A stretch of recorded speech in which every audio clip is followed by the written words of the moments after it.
الحمد للہ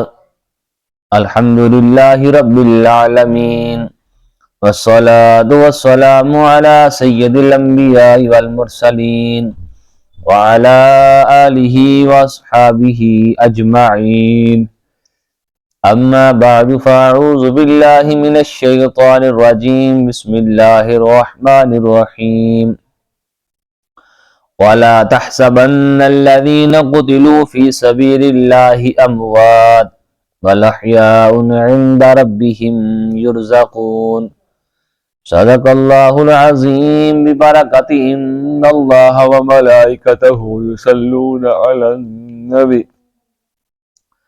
یا ایھا الذین آمنوا صلوا علیہ وسلموا تسلیما اللہم صلی علی سیدنا و مولانا محمد صاحب تاج والمعراج والبراق والعلم آمنت باللہ صدق اللہ العظیم۔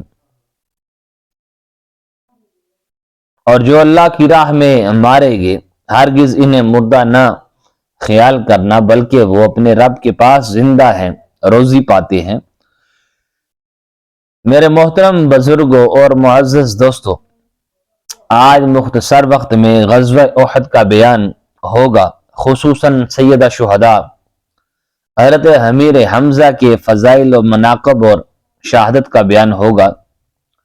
غزوہ احد 3 ہجری ماہ شوال میں ہوا، 2 ہجری رمضان میں غزوہ بدر ہوا اور 3 ہجری شوال کے مہینے میں 1 سال بعد غزوہ احد ہوا۔ غزوہ بدر میں قریش کے 70 آدمی قتل ہوئے تھے، ان میں بڑے بڑے 24 سردار بھی تھے۔ انتقام کی آگ ان میں بھڑک اٹھی تھی۔ مکہ کا کوئی گھر ایسا نہ رہا جہاں کسی کا باپ، کسی کا بھائی، کسی کا بیٹا موت کی بہنٹ میں نہ چڑھا ہو۔ یہ انتقام کی آگ ہر وقت بھڑکتی رہتی تھی، جس نے ان کی رات کی نیندیں اور دن کے آرام کو حرام کر دیا تھا۔ مسلمانوں کا خون بہا کر اپنی آتش انتقام کو ٹھنڈا کرنا چاہتے تھے۔ کفار کے لشکر کی تعداد 3000 تھی۔ میدان جنگ سے فرار کے امکان کو ختم کرنے کے لیے اپنی بیویوں کو بھی ہمراہ لائے تاکہ میدان جنگ چھوڑ کر بھاگنے کا کوئی تصور ہی نہ رہے۔ مشرکین مکہ عورتوں کی موجودگی میں میدان جنگ سے بھاگنا بزدلی اور بغیرتی سمجھے تھے۔ اپنے بڑوں کا بدلہ لینے کے لیے بڑے زور و شور سے تیار ہوئے۔ ان کی آنکھوں میں خون اترا ہوا تھا، ان کی زبان پر ایک ہی بات تھی، انتقام انتقام۔ جوش میں اتنے اندھے ہو گئے کہ مکہ سے چل کر مدینہ پہنچ گئے۔ پہلے بدر تک پہنچے تھے، آپ مدینے میں پہنچ گئے۔ آتے ہوئے حضور صلی اللہ تعالی علیہ وآلہ وسلم کی والدہ ماجدہ کی قبر انور کے قریب سے گزرے تو ابو سفیان جو کہ سپاہ سالار تھا، اسے کسی نے مشورہ دیا کہ قبر کھود کر ہڈیاں نکال لیں، اگر ہمارے آدمی قیدی ہو گئے تو ہڈیوں کے بدلے قیدی چھڑوا لیں گے۔ قبروں کے ساتھ ظلم کرنا یہ کافروں کا کام ہے، مشرکوں کا کام ہے۔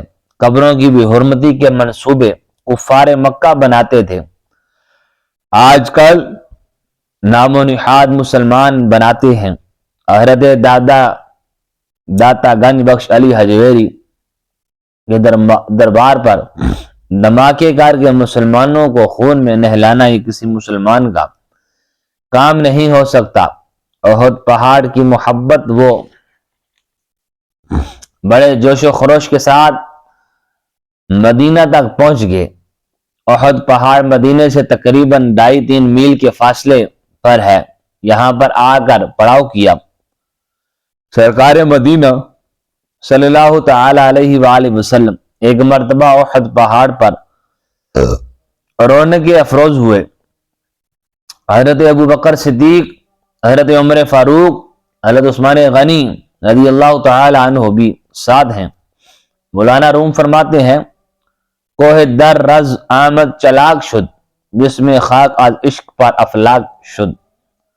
تب حضور احد پہاڑ پر جلوہ افروز ہوئے تھے، پہاڑ نے رقص کرنا شروع کر دیا، ہلنا وجد کرنا شروع کر دیا، چلاک ہو گیا، پہاڑ کو شعور مل گیا، بصیرت مل گئی۔ سرکار مدینہ کی نالین جب پہاڑ کی چوٹی پر پہنچی تو پہاڑوں کا دماغ عرش تک پہنچ گیا۔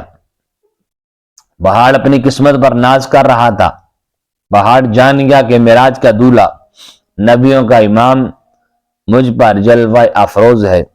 پہاڑ جھوم رہا ہے، محبت کا اظہار کر رہا ہے۔ پتھر گرنے لگ گئے۔ حضور نے فرمایا میرے صحابہ جانتے ہو یہ کیا ہو رہا ہے؟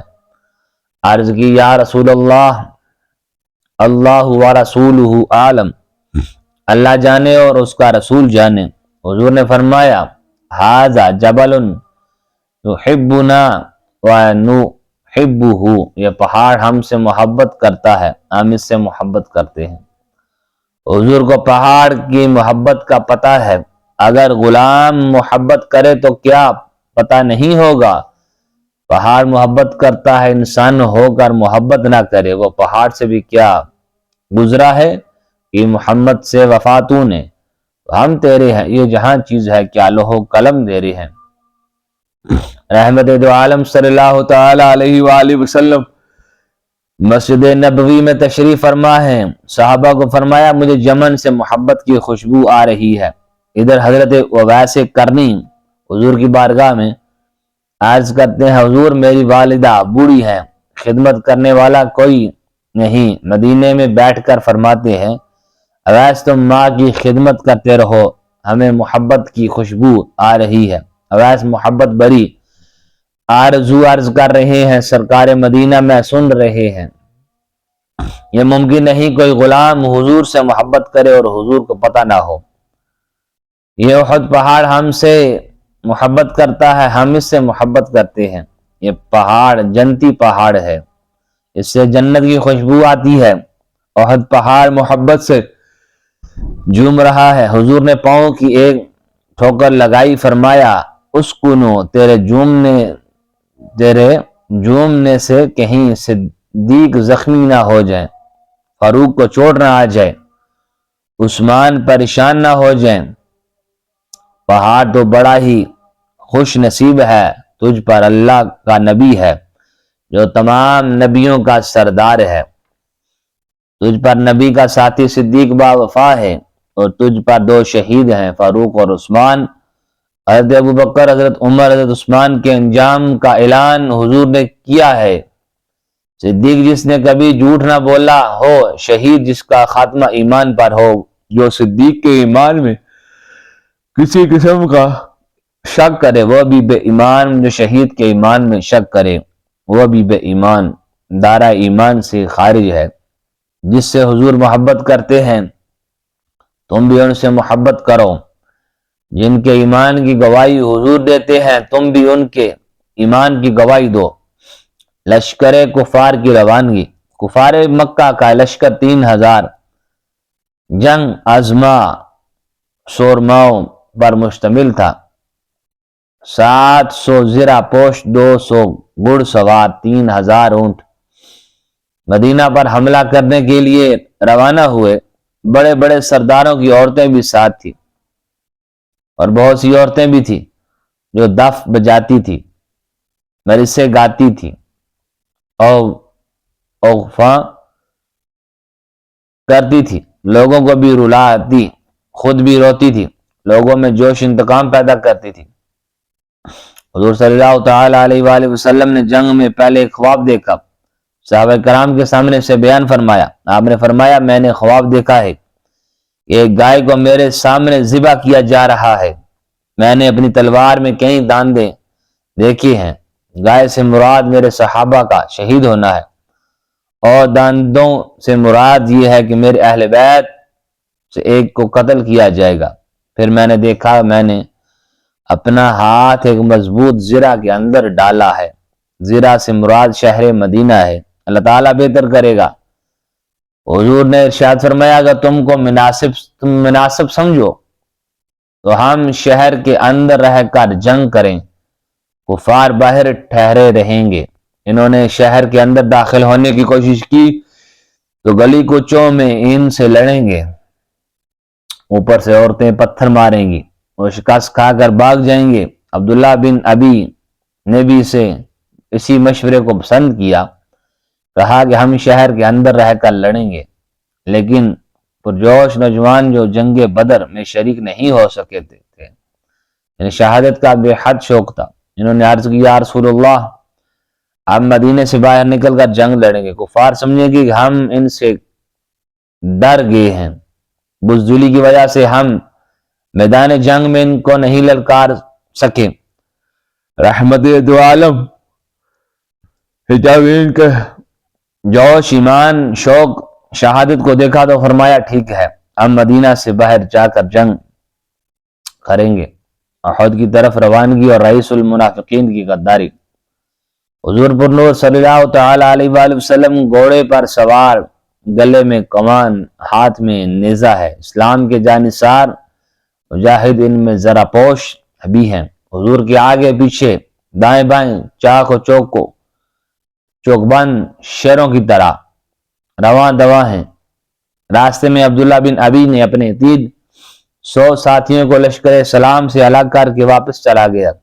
اس نے کہا حضور نے پرجوش نوجوانوں کا کہنا مانا ہے اور میرے مشورے کو مسترد کر دیا ہے، چنانچہ وہ اس نازک موقع پر لشکر سلام سے کٹ کر واپس چلا گیا۔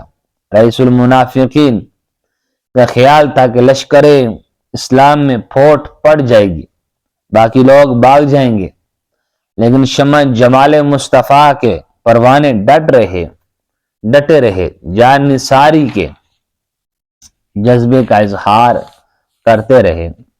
جنگ سے پہلے حضور نے پرجوش انداز میں خطبہ دیا، صحابہ کرام کے سینوں میں یقین کی شمع روشن ہو گئی، ہر قسم کے خطرات سے ذہن پاک اور صاف ہو گئے۔ سب سے پہلا حکم یہ دیا کہ جب تک میں حکم نہ دوں کوئی شخص جنگ کا آغاز نہ کرے۔ اس درے پر حضرت عبداللہ بن جبیر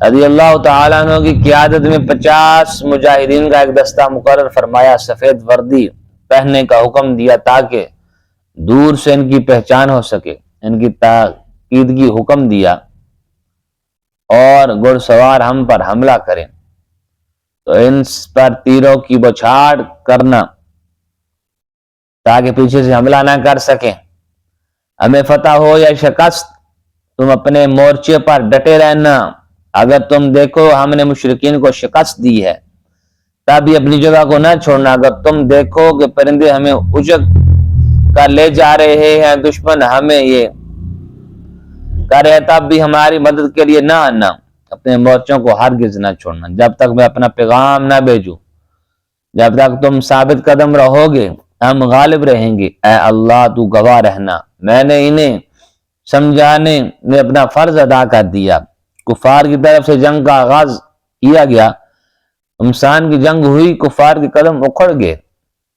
حضرت ابو دجانہ سرکار مدینہ صلی اللہ تعالی علیہ وآلہ وسلم نے اپنی تلوار نکال کر اعلان فرمایا، کون آدمی اس تلوار کو اس شرط سے پر لے گا کہ وہ اس کا حق ادا کرے؟ حضرت ابو دجانہ کھڑے ہو گئے اور عرض کی یا رسول اللہ صلی اللہ تعالی علیہ وسلم اس کا حق کیا ہے؟ فرمایا اس کا حق یہ ہے کہ اس سے تو دشمن پر وار کرے پے در پہ یہاں تک کہ یہ ٹیڑھی ہو جائے۔ ابو دجانہ نے عرض کی میں اس شرط پر تلوار لینے کے لیے تیار ہوں۔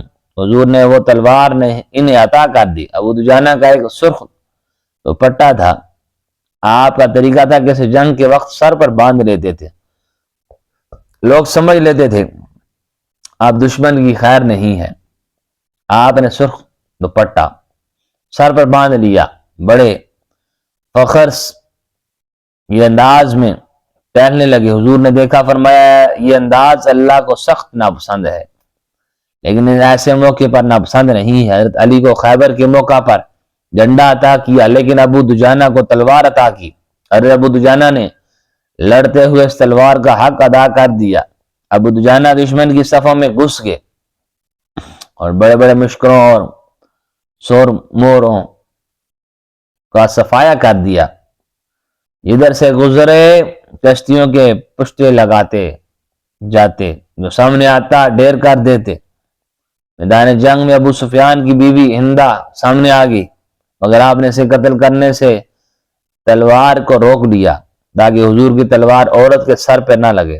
یہ حضور کی تلوار کا احترام تھا، تقدس تھا۔ حضور کی تلوار میدان جنگ میں حق ادا کر دیا۔ جب سرکار مدینہ پر احد کے میدان میں تیروں کی بارش ہو رہی تھی، حضرت ابو دجانہ نے اپنے جسم پر تمام تیروں کو روکا اور اپنے جسم کو حضور کے لیے ڈھال بنا دیا۔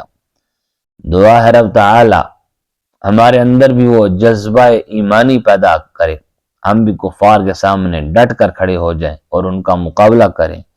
فقیرانہ آئے دعا کر چلے، دعا خوش رہو ہم صدا خوش رہو ہم دعا کر چلے۔ وآخر دعوانا ان الحمد للہ رب العالمین۔